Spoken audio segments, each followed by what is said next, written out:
just about China's past. It's about love, loss, and finding hope when the world is shifting. Join me as I read this timeless gem aloud right here, right now. Let's begin. Chapter 1. It was the morning of the 20th of July, 1900.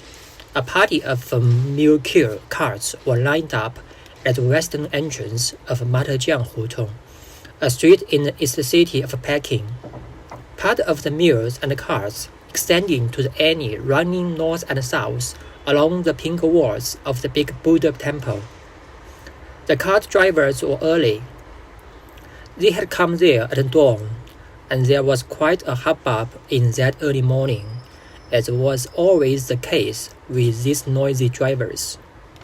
Nota, an old man about 50 and head servant of the family that had engaged the cars for a long journey, was smoking a pipe and watching the drivers feeding the mules, and drivers were joking and quarreling with each other.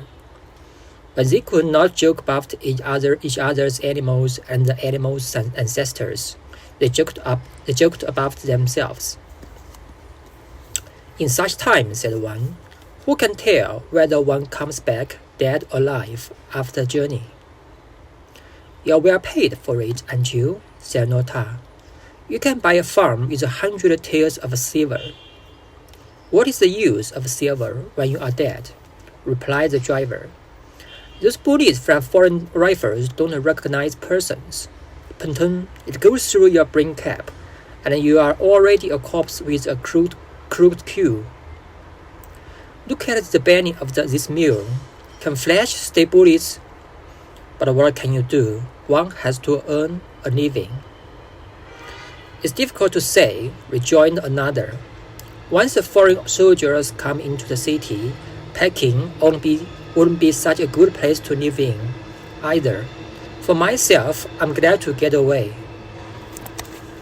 The sun rose from the east and shone upon the entrance to the house, making the leaf of the big coconut tree glisten with the dew. This was your house. It was not an imposing entrance, a small black door with a red disc in the center. The coconut tree cast its shade over the entrance, and the driver was sitting on a low stone tablet sinking into the ground. The morning was delightful, and yet it promised to be a hot day with a clear sky. A medium-sized earthen jar was standing near the tree, which provided tea in hot summer days for thirsty wayfarers. But it was still empty. Noting the jar, a driver remarked, "The master does good deeds." Nota replied there was no better man on earth than their master. He pointed to a slip of red paper pasted near the doorpost, which the driver could not read. But Nota explained to him that it said that medicine against cholera, colic, and dysentery would be given free to anybody. That's something important, said the driver. You'd better give out some of that medicine for the journey. Why should you worry about medicine when you are traveling with our master? Said Nota. Isn't it the same whether you carry it or our master carries it? The driver tried to pry out of Nota information about the family. Nota merely told them that his master was an owner of medicine shops. Soon, the master appeared to see that all was in order. He was a man of about 40, short, stumpy, with bushy eyebrows and pouches under the eyes, and no beard, but a very healthy complexion. His hair was still perfectly black. He walked with a young, steady gait, with slow but firm steps. It was obviously the gait of a trained Chinese athlete, in which the body preserved an absolute poise, ready for a surprise attack at any unsuspected moment from the in front, the side, or in behind. One foot was firmly planted on the ground, while the other leg was in a forward, slightly bent and open, self-protective position so that he could never be thrown out of his balance. He greeted the drivers and, noticing the jar, reminded Nota to keep it daily filled with tea as usual during his absence. "You are a good man," chorused the drivers. He went in, and soon appeared a beautiful young woman. She had small feet and exquisite jet black hair done in a loose coiffures, and wore an old broad-sleeved pink jacket, trimmed around the collar and sleeve ends, with a 3-inch broad, very pale green satin. She talked freely with the drivers and showed none of the shyness usual among higher-class Chinese young women. She asked if all the mules had been fed, and disappeared again. "What luck your master has!" exclaimed one young driver. "A good man always is rewarded with good luck. Such a young and pretty concubine." "Rot your tongue," said Nota. "Our master has no concubines. The young woman is his adopted daughter and a widow." The young driver slapped his own face in fun, and the others laughed. Soon another servant and a number of pretty maids, from 12 or 13 to 18 in age, came out with bedding, packages, and needle pots. The drivers were rather dazzled, but dared not pass further comments. A boy of 13 followed, and Nota told the drivers it was the young master. After half an hour of this confusion, the departing family came out. The beautiful young woman appeared again with 2 girls, both dressed very simply in white cotton jackets, one with green, the other with violet trousers.